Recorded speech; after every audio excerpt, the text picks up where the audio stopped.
ತುಂಬ old age ಅವ್ರು ಇದ್ದಾರೆ. ಅವರು ನೀವು ಬಂದು ನಮಗೆ ಟೈಮ್ ಕೊಡಿ ಅಂತ ಕೇಳ್ತಾರೆ. ತುಂಬ ಟೈಮ್ ಒಂದು 3 ಅವರ್ ಬಂದು ನಮಗೆ ಎಂಟರ್ಟೈನ್ಮೆಂಟ್ ಮಾಡಿ ನಮ್ಗೆ ಏನಾದ್ರು ಹೇಳ್ಕೊಡಿ ಅಂತ ಮಾತ್ರ ಕೇಳ್ತಾರೆ.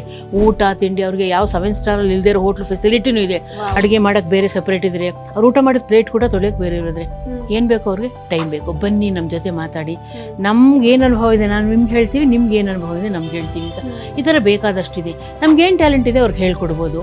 ಹಾಡು ಹೇಳ್ಕೊಡ್ಬೋದು, ಡ್ಯಾನ್ಸ್ ಮಾಡಿಸ್ಬೋದು, ಟೇಬಲ್ಸ್ ಹೇಳ್ಕೊಡ್ಬೋದು. ಅವ್ರಿಗೇನು ಆ್ಯಸ್ ಯೂಶುವಲಿ ನಾರ್ಮಲ್ ಚಿಲ್ಡ್ರನ್ಗೆ ಇದನ್ನೆಲ್ಲ ಮಾಡ್ಬೋದು. ಸ್ಪೆಷಲ್ ಕಿಡ್ಸ್ಗೆ ಎಂಟರ್ಟೈನ್ಮೆಂಟ್ ಮಾತ್ರ. ಅವ್ರಿಗೆ ಬರೆಯೋದು ಓದೋದು ಏನೂ ಗೊತ್ತಾಗಲ್ಲ. ನಾವೆಲ್ಲರೂ ಒಂದು ಸಣ್ಣ ಜಾಗಕ್ಕೆ ಒಂದು ಪಿಕ್ನಿಕ್ ಕರ್ಕೊಂಡು ಹೋಗ್ಬೋದು. ಅವ್ರಿಗೆ ಸ್ಪೆಷಲಾಗಿ ಸ್ಪೋರ್ಟ್ಸ್ ಇಡ್ಬೋದು. ಅವ್ರಿಗೆ ಏನಾದ್ರು ಇಟ್ಟು ಆ ಥರ ನಾವು ಸೇವೆ ಮಾಡೋಕ್ಕೆ ಬೇಕಾದಷ್ಟು ರೀತಿ ಇದೆ. ನನ್ನ ಹತ್ರ ದುಡ್ಡೇ ಇರಬೇಕು ಅಂತ ಏನಿಲ್ಲ. ನಾವು ಒಂದು ಹೇಳೋದು, ನಾಲ್ಲಿ 3 ಅವರ್ಸ್ ಹೋದಾಗ ನನ್ನನ್ನು ನಾನು ಮರಿತೀನಿ, ನನ್ನ ಮನೇನ ಮರಿತೀನಿ, ಅವ್ರನ್ನೆಲ್ಲ ಮರೀತಾರೆ. ಏನು ನಮ್ಮಿಬ್ಬರ ಮಧ್ಯೆ ಇರೋದು ಒಂದು ಬಾಂಡಿಂಗ್ ಅಷ್ಟೇ. ಒಂದು ಬಾಂಡಿಂಗ್ ಬೆಳೆಯುತ್ತೆ. ನಂದೇನಿದೆ ಅವ್ರ ಹತ್ರ ಮಾತಾಡ್ಸ್ಬಿಟ್ಟು ನಾವು ಬರ್ತೀವಿ. ಇಷ್ಟು ಈ ಥರ ಬೇಕಾದಷ್ಟು ಆಶ್ರಮ ಇದೆ.